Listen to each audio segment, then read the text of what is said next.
इन दोस्तों, वंदे मातरम। सेक्युलरिज्म के नाम पे न जाने हमारे देश में क्या क्या चल रहा है। खैर, चलना भी चाहिए, अच्छी चीज़ें हैं।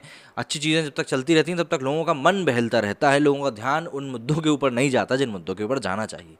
जैसे कि अब ये दीपावली के ऊपर पटाखे फोड़ने का, अब भाई ठीक है, और उससे पॉल्यूशन फैलता है, जाहिर सी बात है। हमारे घर में भी कुछ अस्थमा के मरीज़ मौजूद हैं, उनको काफ़ी परेशानी होती है। और अगर जैसा कि पहले उनका घर था एक रिहायशी इलाके में था जहाँ पे काफ़ी घनी आबादी रहती थी, तो उस समय पर दीपावली के समय उनको हमें दूसरे घर में या फिर किसी और रिश्तेदार घर में शिफ्ट करना पड़ता था कि उनको प्रॉब्लम ना हो, क्योंकि उनकी एज थोड़ी ज़्यादा है, तो दीपावली के टाइम प्रॉब्लम होती है। ये चीज़ मैं मान सकता हूँ।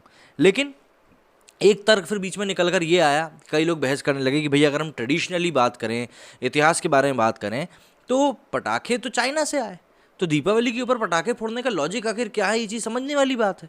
तो यार, एक लॉजिक तो फिर मुझे भी ये समझ में नहीं आता कि लाउड स्पीकर के ऊपर दिन में 5 बार अपनी जो भी धार्मिक चीज़ें हैं उनको बोलना, क्या मतलब लाउड स्पीकर क्या थे मौजूद उन 100 सालों पहले? मुझे मतलब जहाँ तक मेरे को ध्यान है, लाउड स्पीकर उतने पहले तो थे नहीं, अभी कुछ सालों पहले ही आए हैं। तो ये ज़रा लॉजिक मुझे समझ में नहीं, लेकिन है कि हमारे देश में सेक्युलरिज्म है, इसीलिए हम लोग हिंदुइज़्म को लेकर काफ़ी बातें करते हैं। दूसरे धर्म में इतना कुछ ज़्यादा है नहीं, इसलिए हम उस बारे में ज़्यादा बात करते नहीं हैं। आप लोगों को कुछ पता हो तो बताइएगा। लेकिन अभी जो ये मुद्दा निकल कर सामने आया है, ये काफ़ी गर्मा सा रहा है, क्योंकि इसमें अब छठ पूजा को भी इन्वॉल्व कर लिया गया है। तो ज़रा समझते हैं ये पूरा मामला क्या है।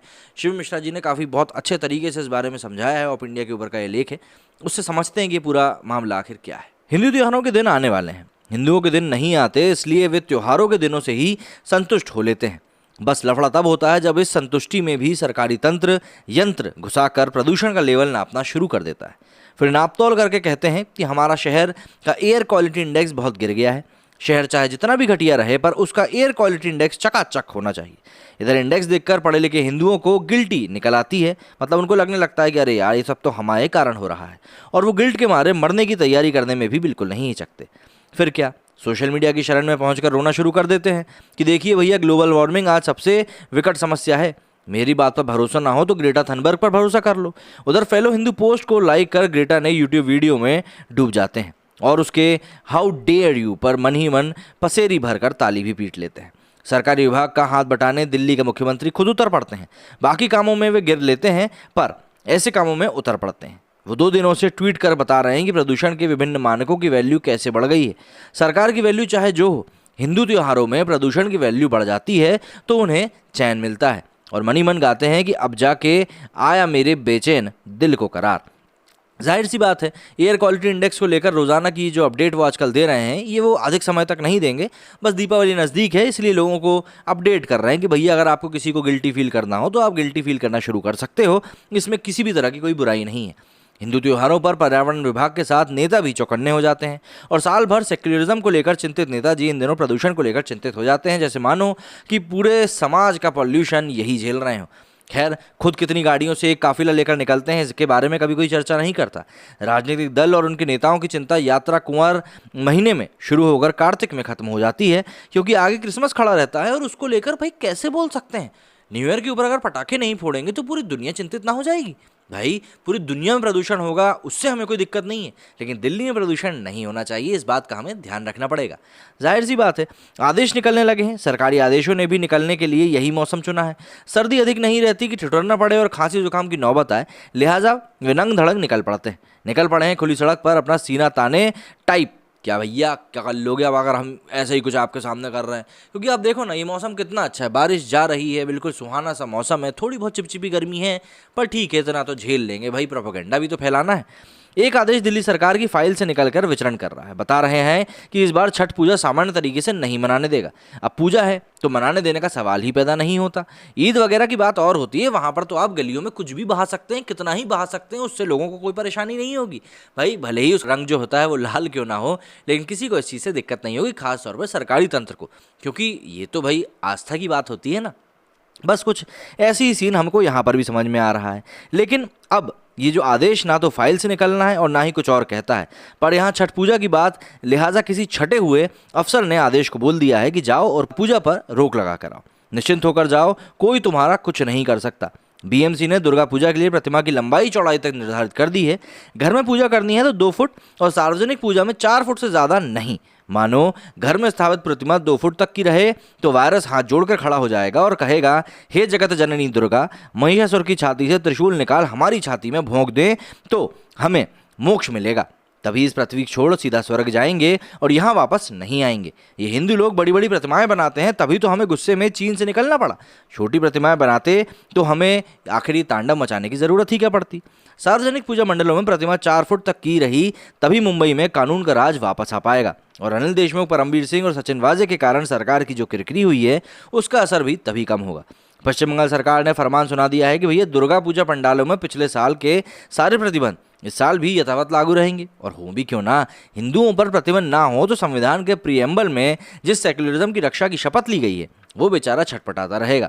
उसकी रक्षा कर हमारा प्रयास हिंदुओं पर प्रतिबंध से लेकर शुरू होकर उसी में खत्म हो जाता है। वैसे उसकी रक्षा भले हिंदुओं पर प्रतिबंध से होती है पर उसे मजबूती चुनावी हिंसा से ही मिलती है। दरअसल चुनावी हिंसा से लोकतंत्र को जीवन मिलता है। कोरोना का भी मन बहलना चाहिए। ईद के दौरान इसलिए बाहर नहीं आ पाया था क्योंकि उन दिनों सरकारी दल के कैडर हिंसा और बलात्कार करने सड़कों पर उतर आए थे और कोरोना को उनसे डर लग रहा था, इसलिए जिद करके बेचारा बैठ गया था कि मनाएगा तो केवल दुर्गा पूजा ही, इसके अलावा चाहे जो हो जाए वो किसी में कुछ भी नहीं मनाने वाला। पर्यावरण विभाग के वरिष्ठ अधिकारियों ने घोषणा कर दी है कि लोगों को रावण का पुतला जलाने नहीं दिया जाएगा। ये भी सही है, पुतले की रक्षा होनी ही चाहिए। 1-2 ही तो बचे हैं, एक रावण का और दूसरा मेरा मतलब है पुतलों की रक्षा बहुत ज़्यादा ज़रूरी है। वैसे भी कई बार पुतलों में पटाखे भर दिए जाते हैं और ये ज़रूरी है कि इस मौसम में दिल्ली में बहने वाली हवा की गुणवत्ता की टेस्टिंग होनी चाहिए। प्रदूषण का नहीं पता पर हिंदू कंट्रोल में रहता है। दीपावली के पटाखों से कुत्तों को भी तकलीफ होती है, ऐसा सोशल मीडिया पर जोर शोर से बताया जाता है। कुत्ते बहुत सेंसिटिव होते हैं और तकलीफ के लिए हमेशा तैयार भी। अब इन फरमानों का कितना हिस्सा कोरोना महामारी के चलते और कितना अन्य कारणों से पिछले साल की भांति ही इस साल के लिए भी शोध का विषय बन जाएगा। एक अफसर बता रहे हैं कि भाई आखिर पर्यावरण और प्रदूषण की बात हिंदू त्योहारों के मौके पर इसलिए की जाती है क्योंकि हिंदू त्योहारों की परंपराएं 1500 सालों से भी ज़्यादा पुरानी है और पर्यावरण विभाग वाले इन त्योहारों और 15 वर्ष से अधिक पुरानी गाड़ियों को एक जैसा समझते हैं। उन्हें किसी प्रखर बाबू ने बता दिया कि भारतवर्ष में सारा प्रदूषण इन्हीं दोनों की वजह से फैलता है।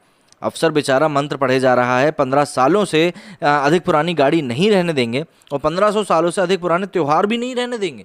अब भाई जाहिर सी बात है, ऐसे में बेचारा हिंदू करे तो करे क्या, उसको क्या करना चाहिए? उसको सरकारी आदेश का पालन करना चाहिए क्योंकि हम एक डेमोक्रेसी में रहते हैं और यहाँ पर सेक्युलरिज्म का बोलबाला है। भाई आपके लिए जो भी कुछ कहा जा रहा है सरकार की तरफ से वो कहीं ना कहीं आपके हित में ही है। अरविंद केजरीवाल जैसे पढ़े लिखे IITN इतने बड़े मुख्यमंत्री, आम जनता के आदमी अगर आपको कह रहे हैं कि भैया आपकी जो हवा की क्वालिटी है वो धीरे धीरे खराब होती जा रही है, तो इसमें खराबी क्या है? एक पढ़ा लिखा आदमी आपको कुछ बता रहा है तो आपको क्या समझ में नहीं आ रहा? आपको समझना चाहिए, आपको पटाखों से दूरी रखना चाहिए। अगर आपको पटाखे फोड़ने ही हैं तो भैया पटाखे फोड़ने के लिए क्रिसमस जैसा त्यौहार भी तो आता है साल के आखिरी में, बल्कि साल को ख़त्म करने ही आता है, तो आप उस पर पटाखे फोड़ लेना। ज़रूरी है क्या कि दीपावली पे ही फोड़ो? लेकिन आप लोग भी कहाँ मानते हैं, आपको भी दीपावली पे ही फोड़ना है, आपको ही देवउठनी 11 पे फोड़ना है। तो भाई ये सब चीज़ें तो थोड़ा बहुत आपको समझना पड़ेगा, सरकार की भी थोड़ी समझनी पड़ेगी। वो कह रही है कि भाई मौसम की तरह जैसे मौसम शिफ्ट हो रहे हैं ना, मतलब ये गाड़ियाँ ज़्यादा चल रही हैं, AC ज़्यादा चल रही हैं, इनसे कोई दिक्कत नहीं होती, लेकिन बस इनसे जो है थोड़ी सी ग्लोबल वार्मिंग तो बढ़ रही है। लेकिन दिक्कत जो होती है वो पटाखों से होती है। तो पटाखे अगर आपको थोड़े बहुत इधर सरकार के, भाई दीपावली मत फोड़ो, क्रिसमस पे फोड़ लो, न्यू ईयर पे फोड़ लो, क्या ही दिक्कत होगी। लेकिन ठीक है ना यार, हिंदू समझदार है, वो समझ सकता है, शांति प्रिय जो है। बाकी लोग नहीं समझते इसलिए उनको समझा नहीं सकते। मेरी इस वीडियो में फिलहाल इतना ही। अच्छा लगे तो शेयर भी कर देना, लाइक कर देना, बाकी आपकी मर्जी है। जय हिंद, जय भारत।